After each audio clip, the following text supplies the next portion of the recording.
Ladies and gentlemen, the very word secrecy is repugnant in a free and open society, and we are, as a people, inherently and historically opposed to secret societies, to secret oaths, and to secret proceedings. We decided long ago that the dangers of excessive and unwarranted concealment of pertinent facts far outweighed the dangers which are cited to justify it. Even today, there is little value in opposing the threat of a closed society by imitating its arbitrary restrictions. Even today, there is little value in ensuring the survival of our nation if our traditions do not survive with it. And there is very grave danger that an announced need for increased security will be seized upon by those anxious to expand its meaning to the very limits of official censorship and concealment.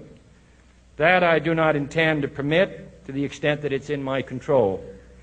And no official of my administration, whether his rank is high or low, civilian or military, should interpret my words here tonight as an excuse to censor the news, to stifle dissent, to cover up our mistakes, or to withhold from the press and the public the facts they deserve to know.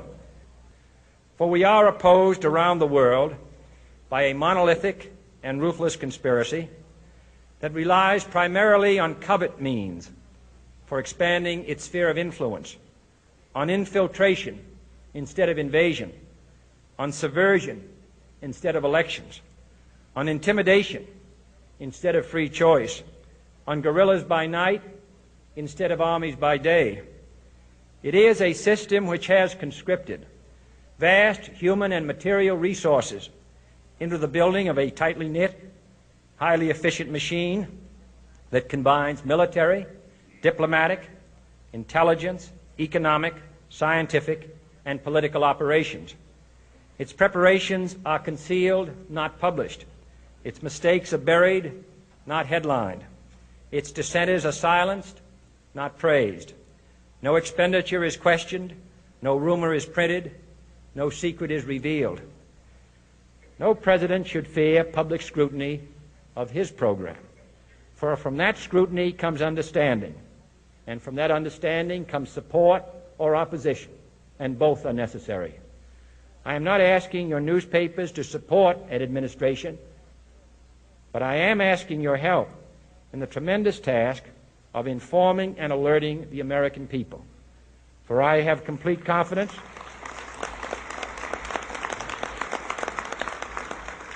in the response and dedication of our citizens whenever they are fully informed. I not only could not stifle controversy among your readers, I welcome it. This administration intends to be candid about its errors. For as a wise man once said, an error doesn't become a mistake until you refuse to correct it. We intend to accept full responsibility for our errors, and we expect you to point them out when we miss them. Without debate, without criticism, no administration and no country can succeed, and no republic can survive. That is why the Athenian lawmaker Solon decreed it a crime for any citizen to shrink from controversy.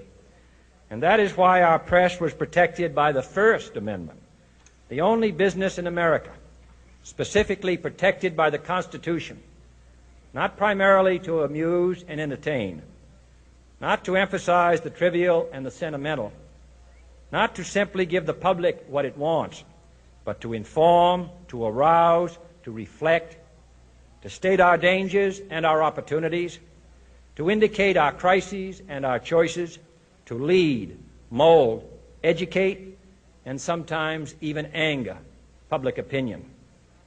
This means greater coverage and analysis of international news, for it is no longer far away and foreign, but close at hand and local. It means greater attention to improved understanding of the news, as well as improved transmission. And it means, finally, that government at all levels must meet its obligation to provide you with the fullest possible information outside the narrowest limits of national security. And so it is to the printing press, to the recorder of man's deeds, the keeper of his conscience, the courier of his news, that we look for strength and assistance, confident that with your help, man will be what he was born to be, free and independent.